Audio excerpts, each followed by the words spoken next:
Okay, day 2. I'm so excited. Yesterday went so well. I lost 1.2 pounds, which is so exciting. Um, my breakfast for today is delicious. One thing I have to remind myself is that because I looked at the recipe for today and it was this, it's called the berry bowl. And I looked at the recipe and I was like, oh, that's not going to be enough food. I'm not going to like that. It's not going to taste good or whatever. And I actually felt the same way about the first day's breakfast and ended up loving that. So this one I was just like, well, I'm just going to make it and see what happens. I made it and it's awesome. Let me show you what it looks like. It's this, it's kind of like this berry slop, but it's kind of pudding-ish because it has chia seeds and ground flax seeds in it, which absorb some water and make a little gel, so it's really nice. And then there's almond milk, a bunch of berries, and some walnuts as well. So it's actually a super hearty breakfast. It's got a lot of really good fats in it, along with the berries and antioxidants and stuff like that. So it's just a really fantastic breakfast. Of course, I haven't eaten it yet, but I know it's going to fill me up for a while, at least an hour or two. And I'll be able to get to lunch by about 12 or 1 or something like that, so that should be fine. I'm doing kale avocado salad later, and then for dinner is a zucchini spaghetti and chocolate cherry ice cream. So I'm very excited for the dinner to be better than the dinner was yesterday because I really didn't like the dinner yesterday. But the other thing I'm adding in for breakfast, which is not on the plan, but it's okay because it doesn't have any calories, is matcha green tea. And this is what it looks like.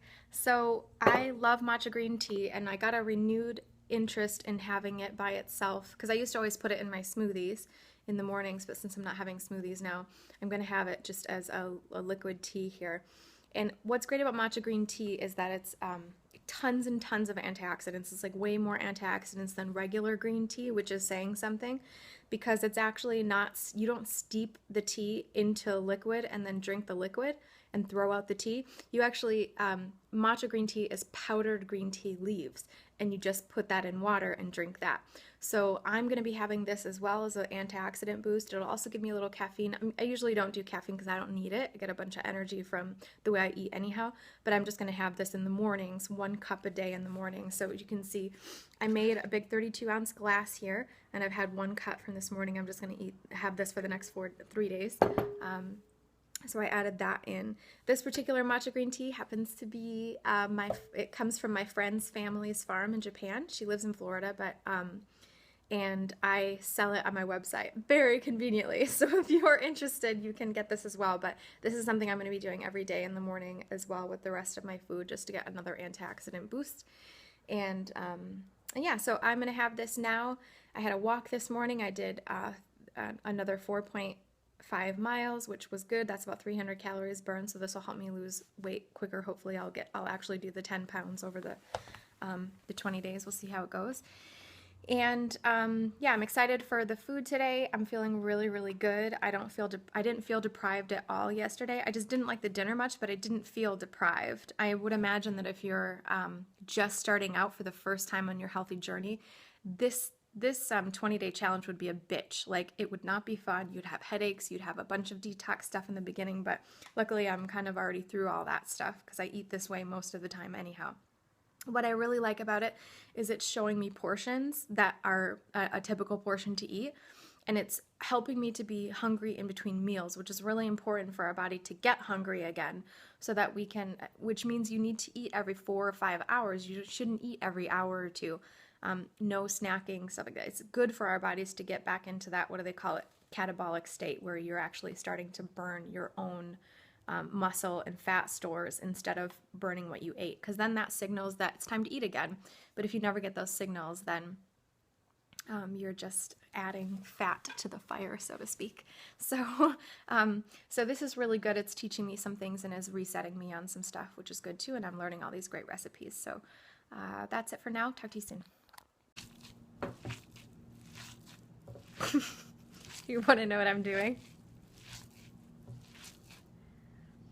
I'm massaging my kale.